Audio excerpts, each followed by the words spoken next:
Hey everybody. So I figured I'd do a little video. So I've been doing my next chemos, which are more extreme. The abbreviation is AC. They have a ton of nicknames for it. Red Devil, Red Poison. I've tried to refrain from it saying those. So I've been saying like red medicine or just the crap, because the negative thoughts of using the words red devil, red medicine, not red medicine, red devil or red poison or red death,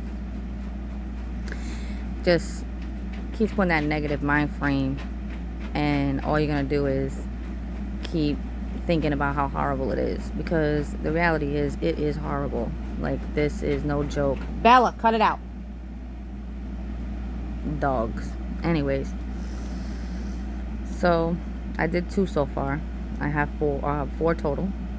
I've done 14 chemos altogether. It's been one heck of a journey, I ain't gonna lie. I've had multiple different complications going on. As you can see, I have my port here. I used to have a port here, and this got infected after 3 weeks. So that was the beginning of my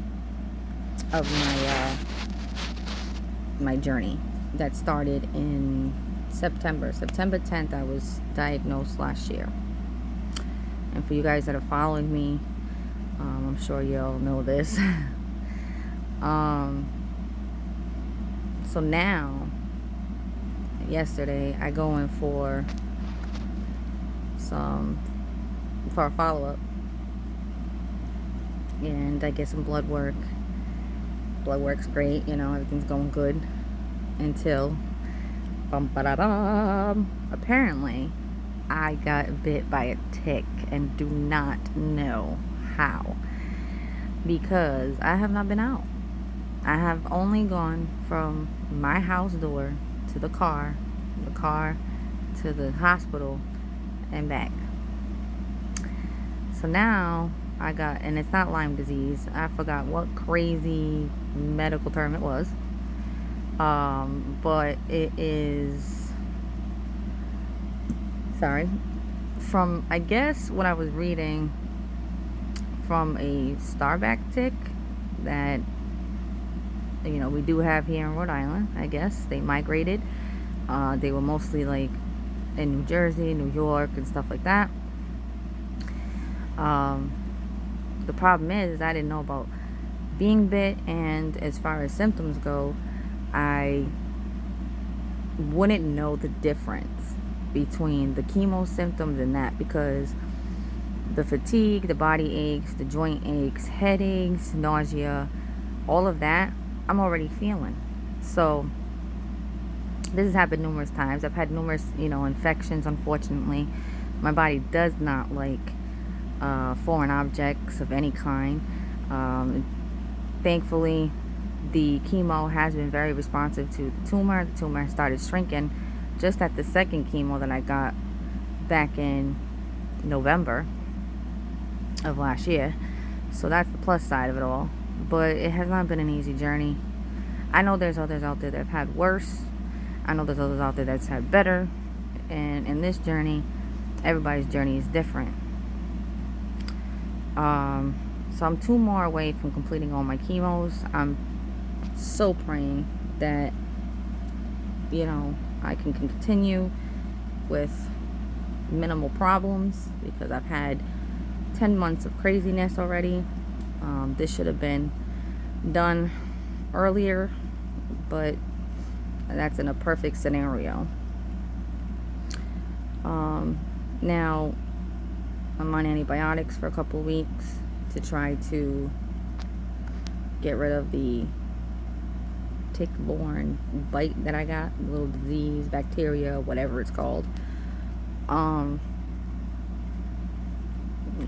that's all I can do. All I can do is laugh. Just laugh. I am so, it's not that it's funny, it's just like, oh my god, what else could I possibly freaking go through? You know, it's been one thing after another. Bang, bang, bang, bang. Like, ugh. But I am looking forward to it all being over. You know, I just want to get this chemo done and get to my lumpectomy and do my radiation and move on with my life. It has been emotionally draining. Obviously, that makes it physically draining. I've had tons of support. I've had tons of followers, new people, new relationships. We've had old relationships mended. There's been a lot of good in my journey, so I'm not complaining about all the negative. It's not been negative all the way. I believe God has a huge plan for my life. At times it is very scary and overwhelming, and fear can take a big toll. When I did my first AC chemo, it really did a number on me. I ended up having to go to the ER. I had to go to oncology, both, back to back for fluids and steroids, and then I ended up admitted because my white blood counts was very low, and I think the word they use is neutropenic, I think.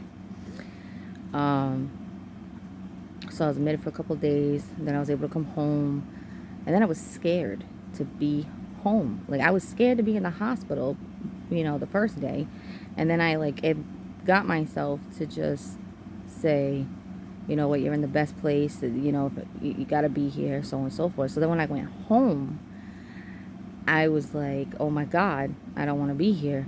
I was flipping out very easily.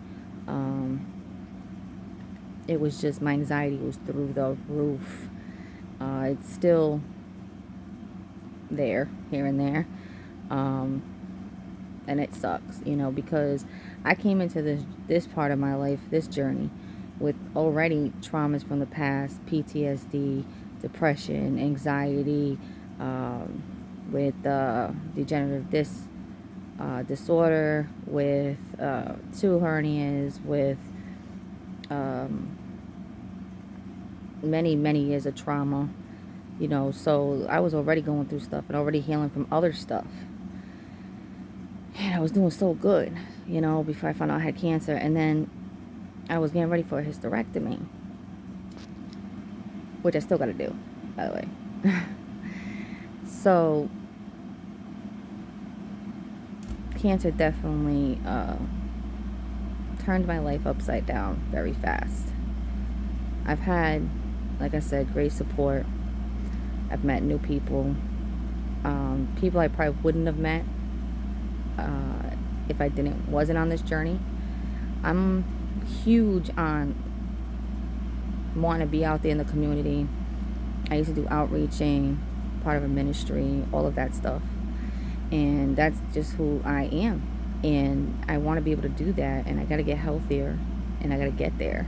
So those are my goals. Like, I really have such big goals right now, which is another thing, because before this journey, I was only concentrating on trying to get, healthier, going for more walks, changing my diet. I was losing weight. I was doing some exercising, pound class, kickboxing, bringing my son to karate. I was driving. Now, mind you, that's another thing. I have not driven since October. Why? Because I am never always 100%, and I don't want to be behind the wheel and cause an accident because I'm lightheaded or dizzy or nauseous or any of that. I know there's plenty of people out there that drive themselves even through their cancer treatments. Some can do it better than others. I just choose not to have that responsibility right now. I did miss it. I love, drive. I've always been a driver. I've always been somebody that likes to just get in the car and go explore and do something. That's something I've had to try to get used to not doing. Still not used to it 10 months later. So, like I said, I'm just still going, and I'm still fighting. And sometimes Sometimes I want to give up. I ain't even gonna lie. Sometimes I'm crying and pleading and begging God. Sometimes I'm sitting there crying, asking myself, why? Why did this happen? Um, but then I bounce back. And that's the most important part, is even though I do get to those points, that I bounce back. Because I've been in really, really bad moments of my life where depression was really bad. I've been to points in my life before where I wish that God would not wake me up. And that's sad to say. And I've had to repent that, because you got to be careful what you wish for and be careful what you say. You know, life and death is in the tongue. Literally. So, you know, you got to speak life all the time. So every day, I am in my head. I'm in my head. I ain't even gonna lie. And some people are like, get out of your head. Da da da da da da. No, I can't, because, you know, there are days I wake up and I'm like, damn, I don't even want to get out of bed. Oh my God, I don't want to fight today. And then, you know, I got to tell myself, Annie, you got to do this. God's with you. You have people that love you. I have children. I have 2 children. One's an adult. One is 11. I have my husband. Thank God I have my husband. Not everybody is fortunate enough to have somebody by their side as supportive as I have. And I recognize that. And I thank God for that every day. And I'm still, you know, just trying to fight my fight. The scariest thing for me is when I see people who have passed away from cancer, especially breast cancer, what I'm going through. It does trigger me, because that's my biggest fear. Like, I don't want to go through all of this and then that's it, you know. And so I try to tell myself, and I try to convince myself, and I keep telling myself this is not it, because I don't feel that this is it. I don't feel like this is my end. Is it shitty? Does it suck? Absolutely. But I try to, you know, do little things like, you know, pray, meditate, write in my journal. Sometimes I just don't do anything because I'm so tired. And I know everybody tells me it's okay, it's okay. But I have a hard time struggling with that, because I'm always on a go, go, go, go, go. I've always been that way. I was diagnosed with ADHD when I was younger, and even as an adult. And with the PTSD and the severe anxiety and I had social anxiety and everything. I was actually working on that before I got cancer, and I was doing really, really, really good. And it just felt like I went 10 steps ahead and then got kicked 30 steps back. So, you know, I've had, like I said, it hasn't been completely bad, the journey, but not being able to control your body, not being able to know what's next, you know, the unknown sucks. I want to have more energy. I want to be able to go out. I want to, you know, be able to dance if I want to dance, because I used to love to dance and sing and all of that. And it's like, this has been beating me down, where I can think about it, which I do. I would sit there and I'm like, and I pretend I'm like, oh yeah, oh yeah, but I'm not up dancing, you know. Before cancer, I had so many other issues that caused PTSD, and I stopped a lot of things that I used to enjoy. But this journey has pushed me to want to do more later on, to have goals, to look forward to the other side, even though sometimes it feels like I'm not going to get there. But, like, I want to do so much. I want to have my own business. I want to go back to school. I want to help people. I want to help people heal. I want to learn, you know, natural techniques. I want to do everything, because I know what it's like to be in this position and not be able to afford certain things, but have people come out of their way and come out of their pockets to help me. And that's a beautiful thing. So that's what I want to do. You know, I want to give back. So there's been a lot of ideas, and I'm writing them down, because I feel like later on, when this is over, God's going to be like, go. And I got to go. So I gotta keep doing this fight. And I thank everybody for following me. I thank everybody for their prayers. I thank you all for your warm wishes. Everything, everything, everything, everything. You have no idea how much it does mean to somebody to have that. Because there are people out there that don't even have one person to support them. Not even one. So, why I share my journey is not because I want followers. It's not because I'm trying to be famous. It's not because I'm trying to get attention or anything like that. The reason why I actually started doing it is because I wanted, even if it helps one person, that me sharing my journey did what it was supposed to. If it helps more than one person, then God bless. That's great. It's an abundance of greatness. So some people, might wonder why I do share my journey. Why am I so exposed? Why am I putting my business out there? Why am I every 5 seconds telling people what I'm doing on Instagram, Facebook, YouTube? That's why. And some people are gonna disagree with it, and some people will agree with it. But that's life.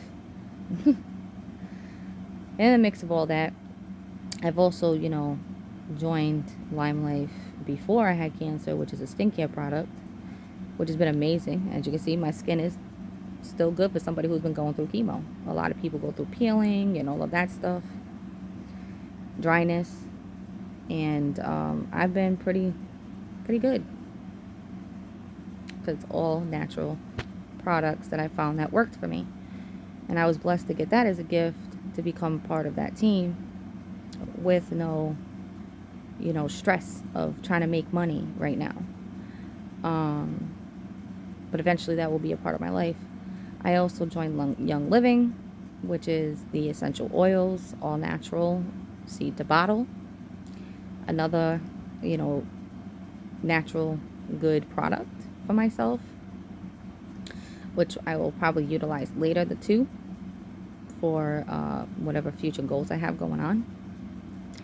I don't want to speak too much on my goals because, not that I don't believe it won't happen, but you don't want to keep talking about it, because sometimes it won't happen because you just talk so much about it and then no action gets done.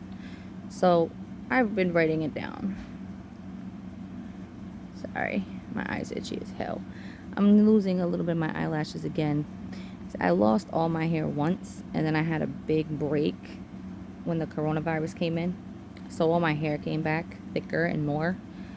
But now I'm starting to lose some of it again, as well as my head. But it will come back. And if it doesn't, you know what? I got 11 wigs to wear. But it will come back. So thank you guys for watching my video, following me, sending all the love, the support, and subscribing. That's crazy. I never even thought I'd even have as many subscribers as I have, to be honest. And again, a blessing. A blessing in disguise is basically all of this is going on. So I know there's going to be great things later on. I know God has a huge plan. Huge plan. There's definitely a reason for this, and it's not my death. So God bless you all. Thank you for watching my video again. And stay tuned for upcoming videos. I mean, I still got 2 more chemos to go, a lumpectomy and radiation. So we still got more videos to make. Have a nice day.